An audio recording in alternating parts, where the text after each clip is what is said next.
so far, Putin has still not commented on the mass attack on his bomber fleet or the strategically imperative Kerch Bridge to Crimea. And the White House today was also pressed as to why we have also not heard anything from President Trump. He said that Zelensky didn't have the cards when they met in the Oval Office a few months back. Does Zelensky possibly have some cards that the president hadn't known about? I spoke to him about it just this morning. He remains positive at the progress that we've seen. Again, he urged both leaders to sit down and talk directly with one another, and they did that. Was President Trump informed in advance by Ukraine that the attack is coming? He was not. Of course, Putin and Zelensky have not talked, if that's what she's talking about, the two leaders talking directly. The White House did acknowledge, though, that Zelensky kept Trump out of the loop on this attack. And that's obviously hugely significant. But then also you heard her say Trump, quote, remains positive at the progress on a peace deal.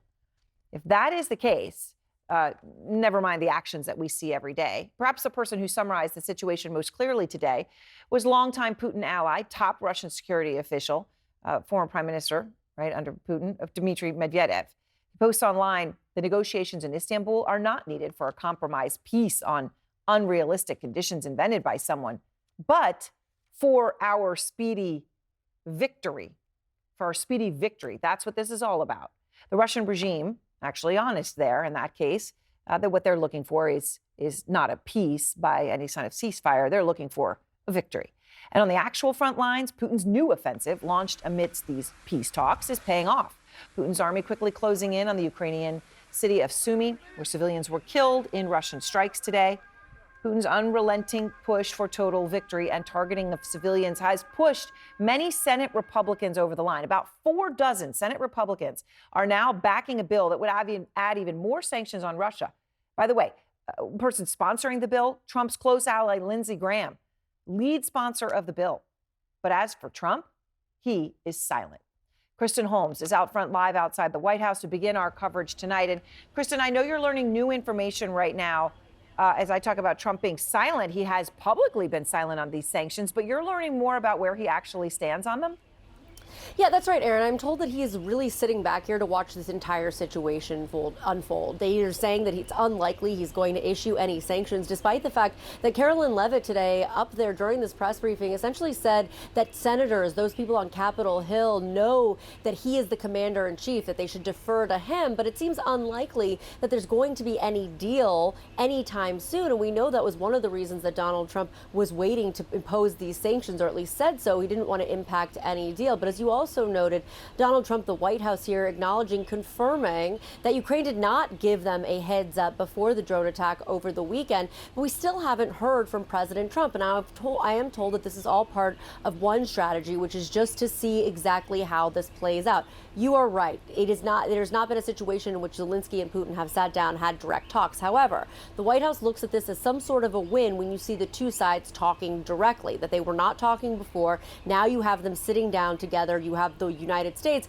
kind of pulling out of that. Remember, we didn't send a representative to those talks in Istanbul. Again, what they want out of that doesn't seem as though what Donald Trump is saying is going to come out of those talks. Obviously, when you hear Russia saying this is all about their ultimate victory, but they are looking at this as a step-by-step process. And one of the things that we have to note, Donald Trump has systematically been trying to pull himself out of the negotiations. He is trying to say this is Russia's war, this is Zelensky's war, that this is Biden's war. Clearly here trying to take the United States out of this situation. But as you said, there's this bill on Capitol Hill. There are these senators who are trying to push through these high sanctions, trying to make Russia be held accountable. Whether or not Donald Trump can just sit on the sidelines for the extended amount of time remains to be seen. All right, Kristen, thank you very much for that new reporting from the White House tonight.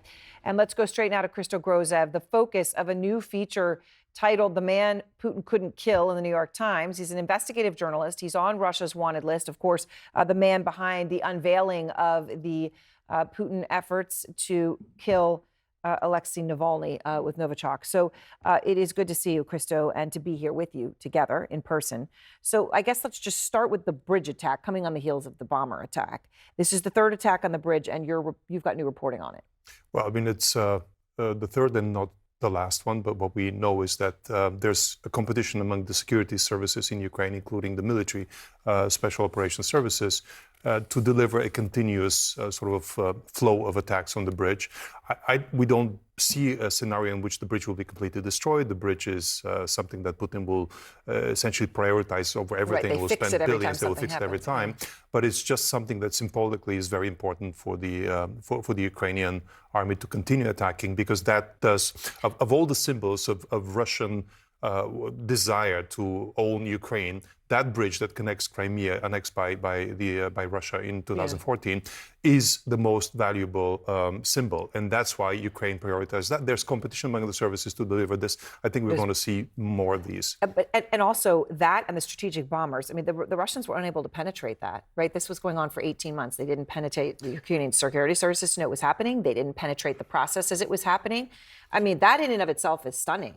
But all of it together feels rather humiliating for Putin. That is correct. I mean, as we speak, there is an actual soul-searching, post-mortem, call it whatever you want, at the Kremlin. People are being yelled at. People are worrying for their jobs and maybe for their lives over what did not happen, how they did not discover what was happening for a year and a half. Mm-hmm. This is not something that Putin forgives. So I do expect major changes at the top, obviously with a delay, because Putin doesn't like acting or reacting in real time, because that shows weakness.